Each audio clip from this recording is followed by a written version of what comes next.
কলকাতার বুকে একটা অদ্ভুত নীরবতা নেমে এসেছে। এই নীরবতার মধ্যে কি আসলে বড় কোনো ঝড় বয়ে যাচ্ছে?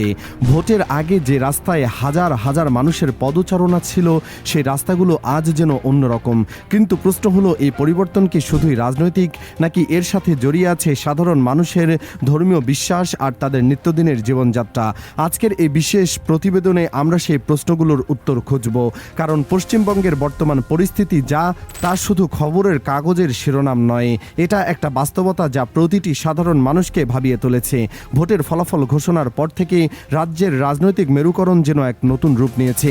ক্ষমতার করিডোরে যেমন নাটকীয় পরিবর্তন এসেছে, তেমনি রাজপথেও তার ছাপ স্পষ্ট। কিন্তু সবচেয়ে বড় প্রশ্ন হলো, এই রাজনৈতিক দাবানলে সাধারণ মানুষের নিরাপত্তা কতটা নিশ্চিত? বিশেষ করে যখন ধর্মীয় উৎসবকে কেন্দ্র করে রাজ্যে এক ধরনের অস্থিরতা বিরাজ করছে। আপনি কি কখনো ভেবেছেন, কোনো একটি সম্প্রদায়ের মানুষ যখন তাদের বড় ধর্মীয় উৎসবের জন্য প্রস্তুতি নেয়, তখন তাদের মনের মধ্যে উৎসবের আনন্দের চেয়ে এক ধরনের অজানা ভয় কেন বাসা বাঁধে? পশ্চিমবঙ্গের বর্তমান প্রেক্ষাপটে এই প্রশ্নটাই এখন সবচেয়ে জরুরি। ঈদের আগে সাধারণত যে কর্মচঞ্চলতা দেখা যায়, এবার তার বদলে এক ধরনের উদ্বেগ লক্ষ্য করা যাচ্ছে। কোরবানির পশু বেচাকেনা নিয়ে যে ব্যবসায়ীরা ব্যস্ত থাকেন, তারা এখন যেন প্রতিনিয়ত এক অন্যরকম বাধার মুখে পড়ছেন। শোনা যাচ্ছে রাস্তায় গরু বহনকারী ট্রাক থামিয়ে তল্লাশি চালানো হচ্ছে। কিন্তু এই তল্লাশি কি শুধুই আইনের প্রয়োগ, নাকি এর পেছনে অন্য কোনো উদ্দেশ্য লুকিয়ে আছে? অনেকেই বলছেন, গরু রক্ষা বা গোরক্ষার নামে যেন একটি বিশেষ মহল সক্রিয় হয়ে উঠেছে, যারা প্রশাসনের কাজে হস্তক্ষেপ করছে। এটা কি সাধারণ মানুষের নিরাপত্তার জন্য, নাকি একটি নির্দিষ্ট সম্প্রদায়কে হয়রানি করার কৌশল? প্রশ্নটা সরাসরি, কিন্তু উত্তরটা খুব জটিল। মানুষের মনে এখন একটাই ভয়, তারা কি তাদের নিজেদের ধর্মীয় রীতিনীতি পালন করতে পারবে? এমনকি খবরও রটেছে যে রাস্তায় নামাজ পড়া বা প্রকাশ্যে আজান দেওয়াকে কেন্দ্র করে নতুন করে বিধিনিষেধ আনা হতে পারে। ভাবুন তো, যে রাজ্যে বছরের পর বছর ধরে মানুষ একই রকমভাবে তাদের উৎসব পালন করে এসেছে, সেখানে হঠাৎ এই ধরনের কঠোরতা কেন? এটাকে আইনের শাসন, নাকি মানুষের বিশ্বাসের উপর আঘাত? এই প্রশ্নগুলো এখন ঘুরপাক খাচ্ছে সাধারণ মানুষের মনে।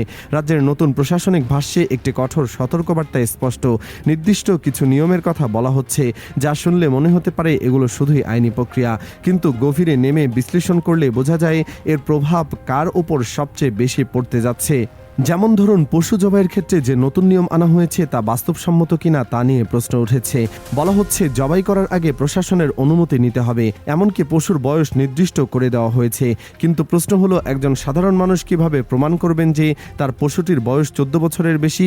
এই জটিলতা কি আসলে একটি নির্দিষ্ট সম্প্রদায়কে তাদের ধর্মীয় কর্মকাণ্ড থেকে বিরত রাখার চেষ্টা নয়? একজন সাধারণ মানুষের জন্য এই নিয়মগুলো মানা কতটা কঠিন হতে পারে ভাবা যাক। কোরবানির ঈদ মানেই তো কেবল গরু জবাই নয়, এটি একটি আবেগ, একটি সামাজিক প্রথা। কিন্তু যখন এই প্রথা পালনের জন্য এতটা জটিলতা তৈরি করা হয়, তখন মানুষের মনে হতাশা জন্ম স্বাভাবিক। আর এই হতাশার সুযোগটাই কি কোনো রাজনৈতিক দল নিজেদের সুবিধার জন্য ব্যবহার করছে? পশ্চিমবঙ্গের রাজনীতিতে যে বড় ধরনের পরিবর্তন এসেছে, তার প্রভাব এখন রাস্তাঘাটেও দৃশ্যমান। ক্ষমতার বলয় বদলালে রাজনীতিবিদদের ভাগ্যেও যে বদল আসে, তা আমরা অনেকেই দেখেছি। কিন্তু পশ্চিমবঙ্গের এই পরিবর্তনটা একটু আলাদা। একসময় যারা রাস্তা দখল করে মিছিল করতেন, যাদের কনভয় দেখলে পুলিশও সরে যেত, সেই নেতারা আজ কোথায়? তাদের খোঁজে এখন মানুষ। এমন কথাও শোনা যাচ্ছে, অনেকে আত্মগোপন করেছেন। কিন্তু কেন? ভয় নাকি কৌশলে? একজন সাধারণ দর্শক হিসাবে আপনি ভাবতেই পারেন, ক্ষমতার এই খেলায় সাধারণ মানুষের অবস্থান কোথায়?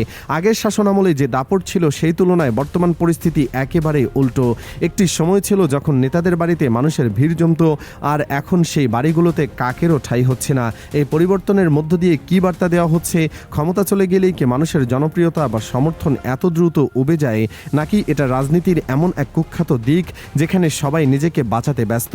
এই প্রশ্নগুলোর উত্তর খুঁজতে গিয়ে আমরা দেখতে পাই রাজনীতি ও সাধারণ মানুষের জীবন কতটা ওতপ্রোতভাবে জড়িত।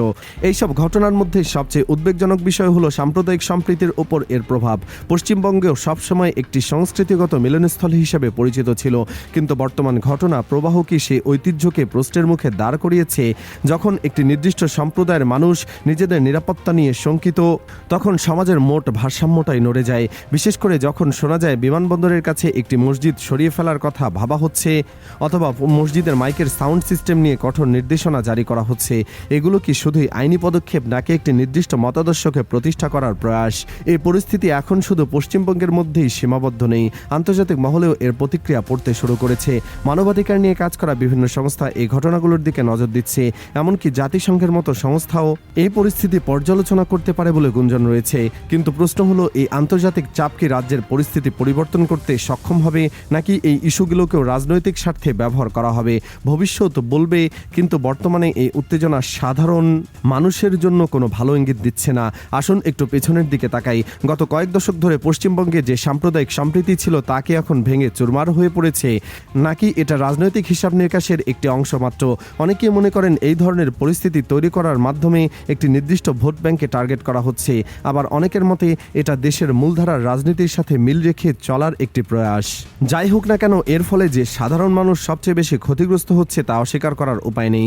একজন ক্ষুদ্র ব্যবসায়ী, একজন সাধারণ মুসল্লি, তারা কি এই রাজনৈতিক দাবার পাচাটা হয়ে গেল?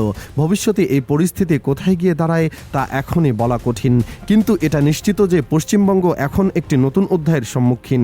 এই অধ্যায়টি কি শুধুই সাম্প্রদায়িক সম্প্রীতির নতুন উদাহরণ স্থাপন করবে, নাকি বিভেদের গভীর খাত তৈরি করবে, সেটা নির্ভর করছে আমাদের সবার সচেতনতা এবং প্রশাসনের ভূমিকার উপর। কিন্তু বর্তমানে যা দেখা যাচ্ছে তাতে উদ্বেগের কমতি নেই। শেষ করার আগে আপনাদের কাছে একটা প্রশ্ন রেখে যেতে চাই। আপনার মতে এই ধরনের কঠোরতা এবং নিষেধাজ্ঞা কি আসলে আইনের শাসন প্রতিষ্ঠার জন্য, নাকি একটি নির্দিষ্ট গোষ্ঠীকে নিয়ন্ত্রণ করার জন্য রাজনৈতিক হাতিয়ার মাত্র? এবং এই পরিস্থিতি থেকে উত্তরণের একমাত্র পথ কি? আমাদের কমেন্ট সেকশনে আপনার মূল্যবান মতামত জানান, কারণ আপনার কথাই হতে পারে আমাদের পরবর্তী প্রতিবেদনের মূল বিষয়। দেখা হবে পরের ভিডিওতে। ততক্ষণ পর্যন্ত সুস্থ থাকুন, নিরাপদ থাকুন এবং চ্যানেলটি সাবস্ক্রাইব করে পাশেই থাকুন।